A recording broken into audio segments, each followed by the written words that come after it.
Careful how you pack that leather. Any creases or scratches. You there! The strapping lad with the sword. Finally, no one was paying me the slightest heed. Is something wrong? At the university, the students would hang on my every word. Sadly, this far from home, I'm just a vagrant graybeard. The university? You're a scholar. A specialist in ancient cultures. The most accomplished in all Valisthea, some have said. Not that I look the part in these tattered rags. In my heyday, no obstacle could have kept me from my studies. Yet here I am, a wizened windbag, bested by the many steps of Tabor. The answers I seek lying just beyond my enfeebled reach. Would you do an old man a kindness and brave the stairs in my stead? You'll be amply rewarded, of course.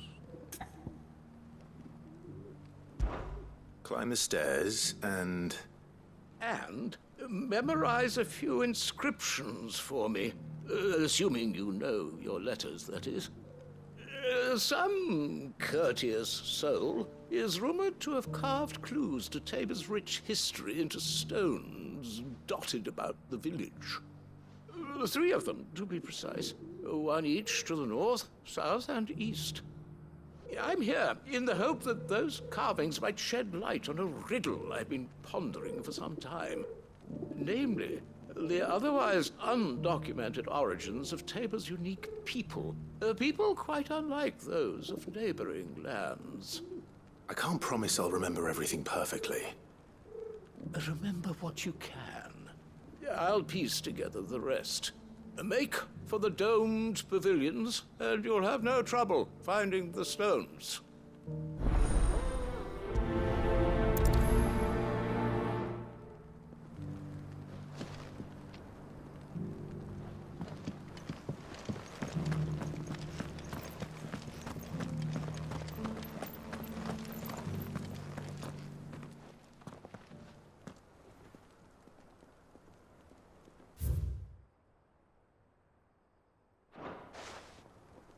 Farmers must have settled here in Tabor.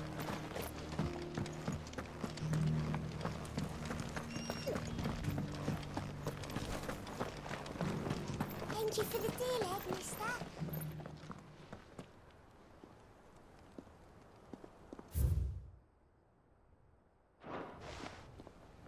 What golden plains might the wanderers have called home, I wonder? Have you noticed the elders? Not a scratch on them. These hides will fetch a good price.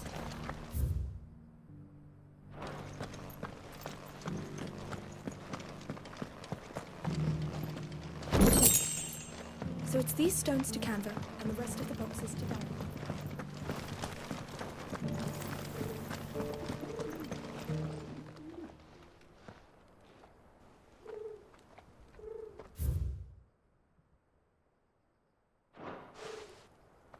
No history would be complete without mention of the mother crystals.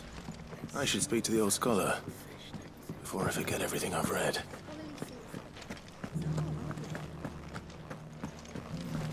How are those new boots treating you? The engravings were in good repair considering their age. Oh, would that I could have seen them for myself. Come, don't tease me now. What did you learn of this place and its people? Let's start with the engraving to the south, shall we? What did it say?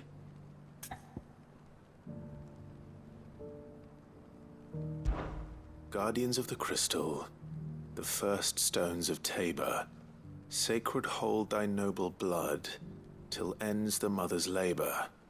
I'm pretty sure that was it. Fascinating. It would seem the founders of this city were descendants of those fallen charged with protecting the mother crystals. But whatever could have driven the Guardians so far from their sacred charges, I wonder? The engraving to the north is next, I think. Wanderers of the Golden Plains, lay your roots in stone. With pride recall thy noble past, and make these rocks a home. Or, I think that was it, at least. No doubt you're right. There are vestiges of nomadic customs in Tabor its guardian roots could never account for. This is proving most enlightening. Now, for the final stone.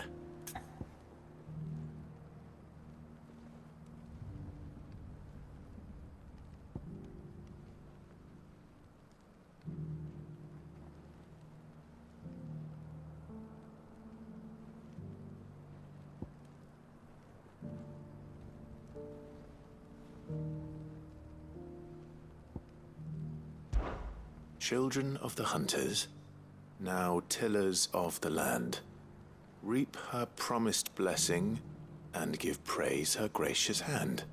That's all three. And so, we add primitive farmers to Tabor's founding peoples, the final piece of the puzzle. 3 engravings, one for each of the 3 peoples to have settled Tabor in ancient times. Guardians of the Mother Crystal, wanderers from across the plains, and last but certainly not least, hunters turned farmers. Little wonder it was so difficult to trace the roots of Tabor's culture. Those roots reach down through 3 distinct traditions. Nonetheless, one cannot help but wonder why this fact is not better known among scholars, given that the stones stand here for all to see. Too many stairs, perhaps. Ha! Too many by far. Here, and thank you.